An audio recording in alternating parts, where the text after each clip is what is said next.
하나님 우리 아버지와 주 예수 그리스도로부터 은혜와 평강이 여러분에게 함께하길 바랍니다. 한국은 지난 수요일이 어버이날이었습니다. 여러분 모두 한국에 계신 부모님들 또 가족들에게 연락하셨죠? 네, 저도 지난 수요 예배 후에 부모님들께 연락을 드렸습니다.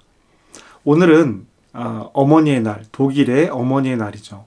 그리고 지난 예수 승천일, 목요일은 아버지의 날이었습니다. 그날 이 수레에 이 맥주를 가득 채워서 공원으로 가던 많은 남자들을 저는 보았는데요. 사람들은 왜 이런 날을 기억하고 기념하는 것일까요? 하나님께서 이스라엘 백성을 이집트에서 출애굽시키셔서 십계명을 시내산에서 주시게 되는데요. 이때 이 십계명 중에서 인간과 인간 사이의 첫 번째 계명은 부모를 공경하라 라는 것이었습니다. 그리고 마가복음 7장에 보면은요, 예수님께서 바리새인들과 서기관들에게 하나님의 율법을 지킨다는 핑계로 부모를 공경하지 않는 것에 대해서 말씀하시는 내용이 나와요. 부모님을 제대로 공경하지 않는, 하나님의 율법을 지킨다는 핑계로 인간 사이에서 있는 부모를 공경하는 것에 대해서 함부로 하는 이 바리새인들을 비난하는 예수님의 말씀이었죠. 에베소서 6장 말씀에 보면요, 사도 바울은 십계명을 잘 알지 못하는 에베소 교회 사람들에게 첫 번째 계명, 십계명에 대해서 예를 들면서 내 아버지와 어머니를 공경하라고 가르칩니다. 하나님도, 예수님도, 사도들도 부모에 대한 공경을 인간이 가져야 하는 첫 번째 계명이라고 가르치고 있습니다. 왜 그럴까요? 저는 사람들이 아버지의 날, 어머니의 날을 이렇게 기념하는 것이 성경적 가치관에서 나온 것이라고 생각을 합니다. 오늘 우리가 읽은 본문의 말씀도 마가복음과 마태복음에 각각 기록이 되어져 있는데요. 마가복음 7장에 기록되어져 있습니다. 그리고 오늘 마태복음 15장에 기록되어져 있죠. 이 기록의 내용들이 조금 다른 관점을 가지고 있는 것으로 보입니다. 마태는요, 마가복음에 비해서 여인의 행동에 더 초점을 맞춘 것으로 보입니다. 그럼 마가는 마태에 비해서 여인의 신분에 대해서 더 초점을 맞추고 있는 것처럼 보입니다. 제가 같은 내용임에도 불구하고 마태복음의 말씀으로 설교 본문을 택한 이유가 바로 이 차이점에 있습니다. 마태복음에 기록된 여인의 행동에 조금 더 초점을 맞추고 싶었던 것이죠. 자, 여기 지도가 있습니다. 예수님은 갈릴리 지역에서 하나님 나라 복음을 사람들에게 가르치세요. 거기서 이적을 행하시고 사람들을 고치기도 하십니다. 그러다 갑자기 예수님이 두로와 시돈 땅으로 옮겨가십니다. 마태복음은 가나안 여인이 이때 예수님을 찾아왔다라고 기록하고 있습니다.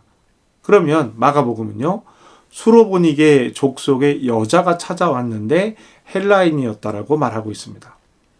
이 두 본문은 전통적으로 예수님께서 이방인들을 위해서 일하시기 시작하셨다라는 것에 대해서 초점을 맞추고 있습니다. 이방 사역으로 나가는 중요한 전환점이 된다고 이야기하죠. 마가는요, 여기에 더 초점을 맞춰 기록하고 있는 것으로 보입니다. 여인의 신분에 대해서 분명하게 말하기 때문이죠. 우리는 마태복음을 중심으로 이 여인의 이야기를 보자고 했습니다. 이 여인은 자기 딸이 귀신에게 들렸다고 예수님에게 이야기합니다. 그리고 자기 딸을 고쳐달라고 요청을 해요. 저는 이 행위에 초점을 맞추고 싶었던 것입니다. 그런데 말이죠, 예수님의 태도가 되게 이상합니다. 예수님은 이 여인의 말에 대답조차 하지 않으세요. 23절 말씀입니다. 예수는 한 말씀도 대답하지 아니하시니 제자들이 와서 청하여 말하되 그 여자가 우리 뒤에서 소리를 지르오니 그를 보내소서. 아멘. 지금까지 마태복음에 기록된 예수님의 이야기를 보면은요, 병자들을 외면하지 않으셨습니다. 마태복음 8장, 9장에 집중적으로 기록되어 있는 예수님의 치유 이적들을 보면 예수님은 정말 다양한 사람들을 다양한 방법으로 고치세요. 예수님은 나병 환자, 백부장의 하인, 베드로의 장모, 귀신 들린 사람, 중풍병자, 혈루병, 몸에서 피가 나는 여인, 앞을 보지 못하는 사람, 듣지 못하는 사람, 말하지 못하는 사람, 일 고치세요. 야이로의 딸은 죽었는데 살리셨습니다. 예수님은 이 모든 일들을 거절하지 않으셨어요. 오히려 적극적으로 이 사람들의 병을 고쳐주는 것을 우리는 볼 수 있습니다. 그런데 예수님은 유독 이 가나안 여인, 수로보니게 여인의 요청에는요, 대답조차 하지 않는 모습을 보여주세요. 제자들이 너무 시끄러우니까, 이 여자가 너무 강력하게 주장하고 있으니까 우리 뒤에 따라오면서 소리를 지르니까 어떻게 좀 해주세요. 고쳐서 보내시든지 쫓아내시든지 해주세요. 라고 말하고 있는 것입니다.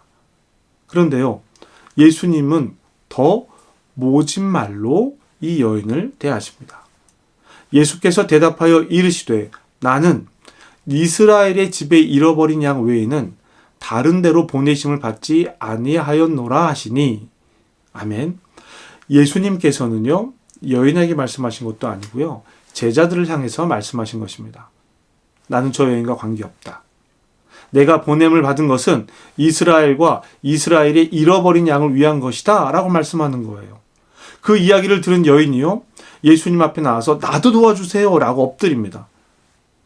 그런데 예수님은 더 차갑게, 더 모질게 말씀하세요. 대답하여 이르시되 자녀의 떡을 취하여 개들에게 던짐이 마땅하지 아니하니라. 예수님은 이 여인에게 너는 개야 라고 말씀하시는 거예요. 이스라엘에서 이런 일이 생겼다면 모를까, 지금 이 땅은 가나안 땅을 벗어난 이방의 땅입니다. 예수님은 지금 남의 땅에 와서 그곳에 사는 여인들에게 이렇게 말씀하시는 거예요. 말도 안 되는 상황입니다. 그런데 이 여인은 예수님의 말씀을 듣고 이렇게 행동합니다. 여자가 이르되 주여 올소이다마는 개들도 제 주인의 상에서 떨어지는 부스러기를 먹나이다 하니. 여인은요, 자신을 개같이 여기는 예수님의 말씀을 부정하지 않습니다. 오히려 네, 저는 개입니다. 그러나 개도 주인의 상에서 떨어지는 부스러기를 먹습니다. 떨어지는 부스러기 같은 은혜라도 나에게 주세요 라고 말하는 것입니다. 여러분, 이 이야기가 본질적으로 전하고자 하는 내용을 떠나서 이 여인의 태도를 보면 어떤 생각이 드십니까? 예수님의 태도는 예수님과 함께 동행하는 사람들에게 무엇인가를 말하고 있는 것으로 보입니다.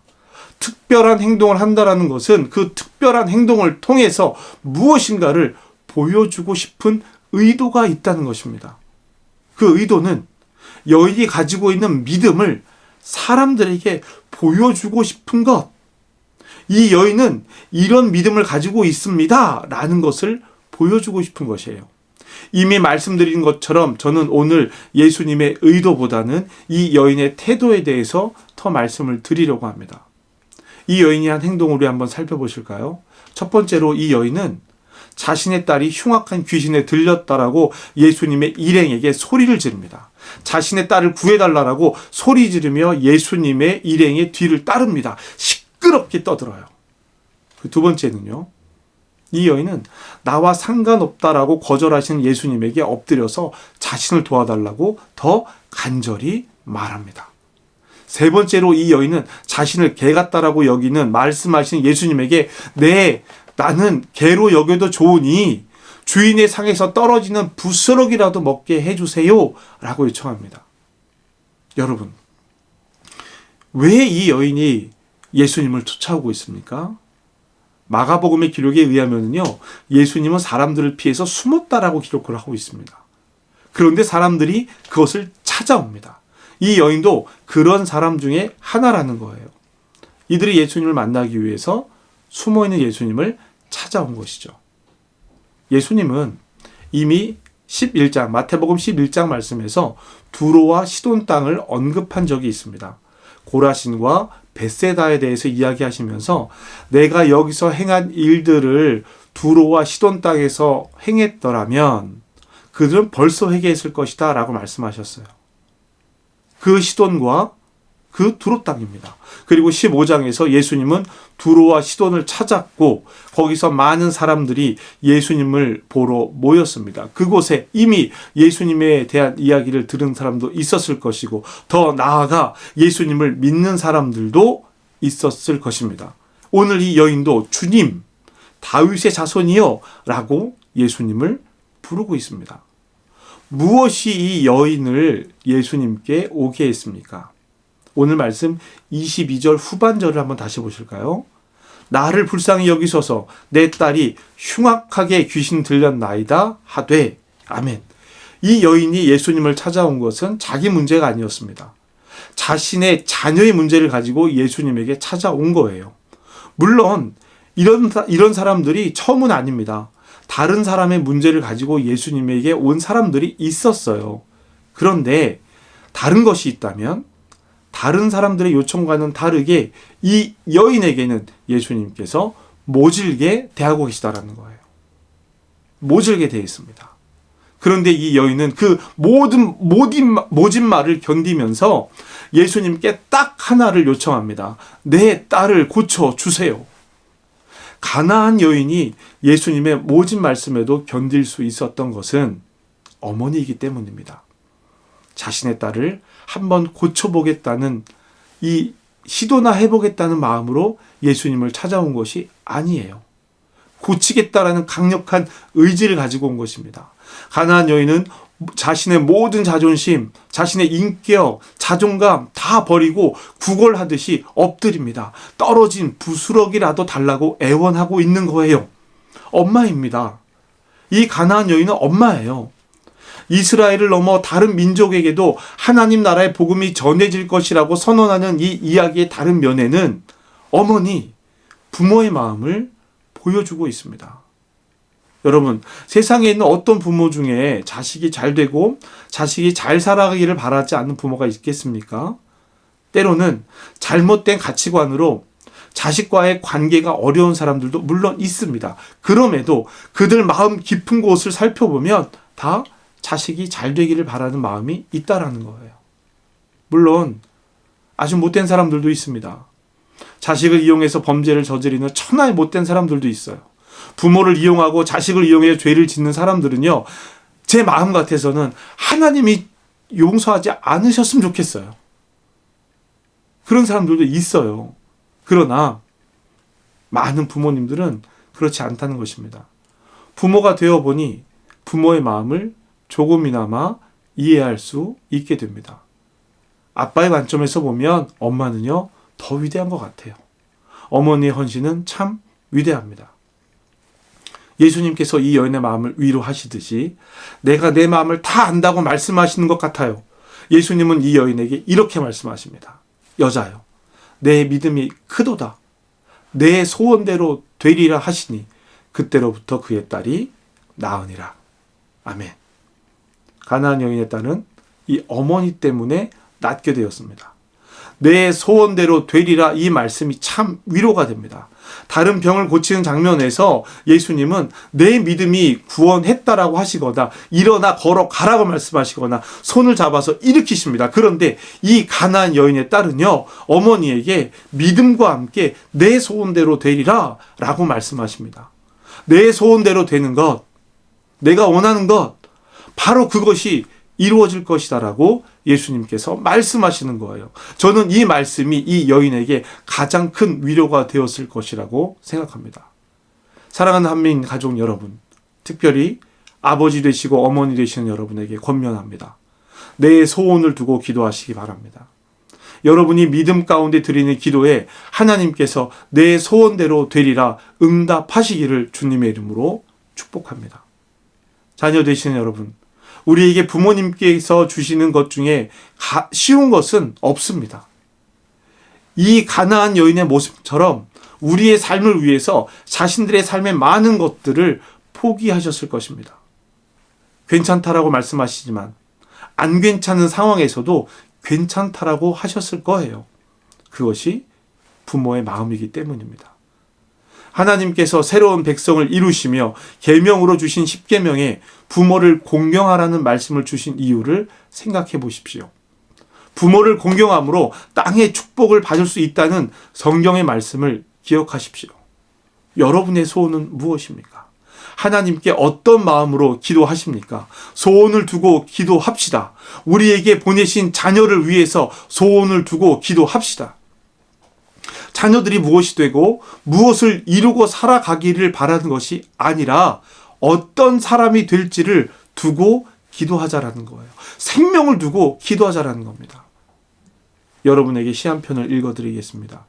지금과는 상황이 많이 다르지만 이 시가 이야기하는 의미는 비슷할 것입니다. 제가 읽어드립니다. 엄마는 그래도 되는 줄 알았습니다. 심순덕. 엄마는 그래도 되는 줄 알았습니다. 하루 종일 밭에서 죽어라 힘들게 일해도 엄마는 그래도 되는 줄 알았습니다. 찬밥 한 덩이로 대충 부뚜막에 앉아 점심을 때워도 엄마는 그래도 되는 줄 알았습니다. 한겨울 냇물에 맨손으로 빨래를 방망이질 해도 엄마는 그래도 되는 줄 알았습니다. 배부르다 생각 없다 식구들 다 먹이고 굶어도 엄마는 그래도 되는 줄 알았습니다. 발 뒤꿈치 다 해져 이불이 소리를 내도 엄마는 그래도 되는 줄 알았습니다. 손톱이 깎을 수조차 없이 닳고 문드러져도 엄마는 그래도 되는 줄 알았습니다. 아버지가 화내고 자식들이 속 썩여도 전혀 끄떡없는 엄마는 그래도 되는 줄 알았습니다. 외할머니 보고 싶다, 외할머니 보고 싶다. 그것이 그냥 넋두리인 줄만. 한밤중 자다 깨어 방구석에서 한없이 소리 죽어 울던 엄마를 본 후론 아, 엄마는 그러면 안 되는 것이었습니다. 여러분, 이 시를 듣고 우리 엄마는 안 그러신데 하는 청년들도 있을지 몰라요. 시대가 많이 다르거든요. 우리 엄마는 나보다 더 멋져요 라고 말하는 청소년들도 있을 것입니다. 하지만 엄마의 희생은 다르지 않습니다. 생각해보면 저도 엄마의 괜찮다는 말을 많이 듣고 자란 것 같습니다. 이 땅의 모든 어머니들을 축복하고 격려합니다. 또한 이 땅의 모든 아버지들을 격려하고 축복합니다. 자녀된 여러분 축복합니다. 여러분을 위해 소원을 두고 기도하겠습니다. 하나님께서 이 모든 축복 가운데 우리와 함께 하시기를 간절히 축복합니다. 여러분의 소원대로 하나님께서 이끄시기를 주님의 이름으로 축복합니다. 기도합시다. 하나님, 오늘 말씀을 통해 우리는 부모의 마음을 봅니다. 먼저 우리는 내가 그런 부모가 될 수 있는지 하나님 앞에 엎드립니다. 예수님의 모진 말씀 앞에서도 자식을 위해서 간구하는 부모의 마음을 알게 하여 주시옵소서. 또한 우리는 내 소원대로 되리라는 주님의 응답을 듣고 싶습니다. 그 증거가 우리 앞에 있기를 간구합니다. 부모를 공경하라는 주님의 말씀을 기억하게 하시고 그 말씀을 따라 살아가는 복을 누리게 하여 주시옵소서. 예수님의 이름으로 기도합니다. 아멘.